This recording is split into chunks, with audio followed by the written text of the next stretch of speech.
कल जो है हमने पढ़े थे स्वामी विवेकानंद जी के बारे में कि उन्होंने क्या क्या हमको शिक्षा दी कि किसकी सेवा करो, किस में जो है ईश्वर निवास करते हैं, ये बताया। अब आगे हम देखते हैं कि चारित्र बलम धार्यत, किसको धारण करो बोलते हैं? चारित्र बल को धारण करो। अन्य सर्वत्र विजय भवन्ति, जो इस बल को जो है धारण करता है वो सर्वत्र मतलब हमेशा से क्या होता है? विजय प्राप्त करता है या विजय होगा। दाता भव, और क्या बनता है वो? दानी बनता है, दानी बनो। फिर है प्रतिग्रहणस्य कामना नाम मा कुरु, और उन्होंने यही बताया है कि वापस प्राप्त होने की क्या करो? कामना मत करो कि हमने उसके लिए कर दिया तो वो हमें वापस देगा, इस प्रकार की कामना या इच्छाएं मत करो। वसंत अवलोक हितम चरत, और क्या करो? बसंत ऋतु के समान, किसके समान बताया है कि बसंत ऋतु के समान हमेशा लोक कल्याण करो या सबका हित करो। फिर इसके बाद में देखिए उन्होंने ये भी बताया है कि परोपकार परम पवित्रम कार्यमस्ति, उन्होंने ये भी कहा कि परोपकार ही परम पवित्र कार्य है, मतलब दूसरों की भलाई करना ही, दूसरों का कल्याण करना ही परम पवित्र कार्य है। फिर इसके बाद परोपकारं चित्तम शुद्धयति, परोपकार करने के द्वारा, परोपकार से ही जो हमारा मन है, चित्त है, वो कैसा होता है? शुद्ध होता है। फिर अनेमेव ईश्वर प्राप्ति संभवा, और इसी के द्वारा जो है हमें किसकी प्राप्ति होगी? ईश्वर की प्राप्ति संभव है। अब आगे आप देखिए, सह वेदांत प्रचाराय, अब क्या हुआ? उन्होंने सह मतलब वे वेदांत प्रचाराय स्वकीय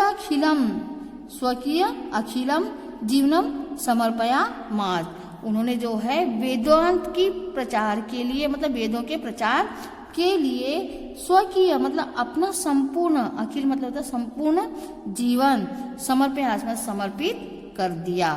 तेन हिंदू धर्म संस्कृति प्रसारित, उन्होंने जो है हिंदू धर्म और संस्कृति को प्रसारित किया।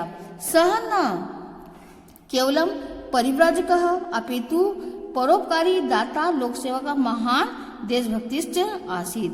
सह मतलब वे न केवल एक नगर में उन्होंने जो है क्या किया था? वह न केवल एक सन्यासी थे, वह केवल एक न तो परिवारजक मतलब सन्यासी थे, अपितु परोपकारी भी थे, दाता भी थे, लोक सेवा भी थे और महान देशभक्त भी थे।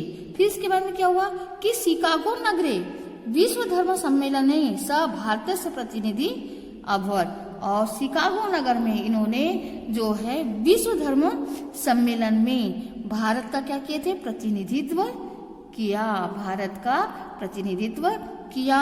और देश विदेशेषु तस्य बहु शिष्य अभवत्, और देश और विदेशों में इनके बहुत शिष्य हुए।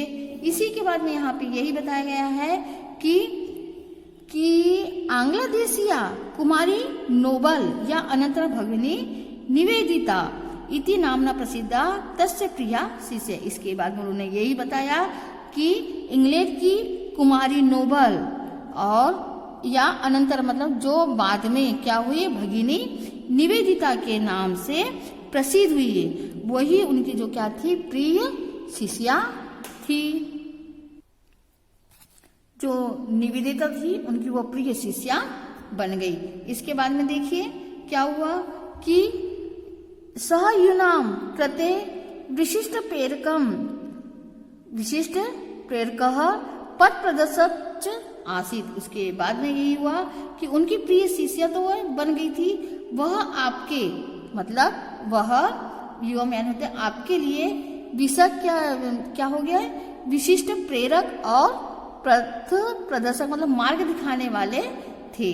अब इसके बाद में आगे देखिए, भारतीय स्वतंत्र संग्राम में अपनी तस्य ऊर्ज स्वलाने भाषणाने स्वाधीनता सैनिकानां कृते प्रेरणा स्पदाने।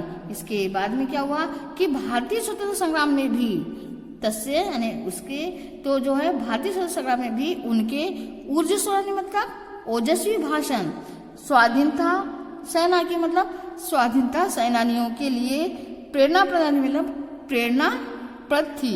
किसके लिए थी वो? भारतीय स्वतंत्रता संग्राम के सेनानियों के लिए जो है वो प्रेरणाप्रद थी। फिर है उत्तिष्ठतः जागृतः प्राप्य वराणि बोधत इत्युपनिषद। इसके बाद में यही बताया उन्होंने कि उत्तिष्ठतः, उन्होंने कहा कि उठो, जागृत प्राप्य और जागो, वर्णादि बोधत, और पुरुषों के सानिध्य में क्या हो बोलते हैं वो? पुरुषों के सानिध्य में क्या करो?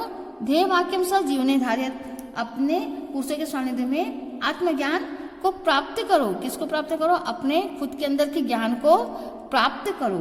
और फिर क्या बताया उन्होंने कि ध्येय वाक्य स जीवने धारित, और इस प्रकार से जो है उन्होंने वाक्यों को जीवन में क्या कर लिया? धारण कर लिया। क्या कर लिया धारण? कि उठो, जागो और श्रेष्ठ पुरुषों के सानिध्य में अपने आत्मज्ञान को प्राप्त करो। ऐसा अपने जीवन में उन्होंने ध्येय वाक्य को धारण कर लिया। अब उसके आगे देखिए, अहर्निशम, अहर्निशम ब्रह्म कर्म साधना साध्यमान एवं जुलाई मासस्य चतुर्थे दिनांके 1902 ख्रीष्टाब्दे 4 जुलाई 1902 सह ब्रह्मालीनो जाता। उन्होंने फिर अहर्निशा मैंने होता है दिन रात, अहर्निशा मैंने क्या हो जाएगा? दिन रात ब्रह्म कर्म की साधना में लीन रहते हुए, ब्रह्म कर्म की साधना में लीन रहते हुए उन्होंने कितनी जुलाई? चतुर्थ दिनांक, मतलब जुलाई माह की 4 तारीख को, 4 जुलाई सन 1902 में वह ब्रह्मालीन में क्या हो गए? विलीन हो गए। फिर उसके बाद में बताया गया है कि सह न केवलम भारते अपेतु विदेशों अपि प्रसिद्ध। उन्होंने कहा कि वह न केवल भारत में अपितु विदेशों में भी प्रसिद्ध हुए। फिर तेन भारत से प्राचीन गौरव विदेशेषु स्थापितम। उन्होंने विदेशों में भी भारत के प्राचीन गौरव को स्थापित किया।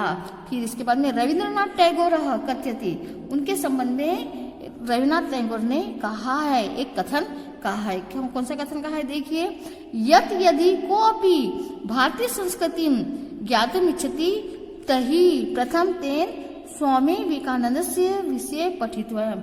उन्होंने यही कहा कि यदि कोई भारतीय संस्कृति को जानने की इच्छा करता है तो उसे सबसे पहले किसके बारे में पढ़ना चाहिए? सबसे पहले स्वामी विवेकानंद के विषय का अध्ययन करना चाहिए। इस प्रकार से कैसे किसने कहा?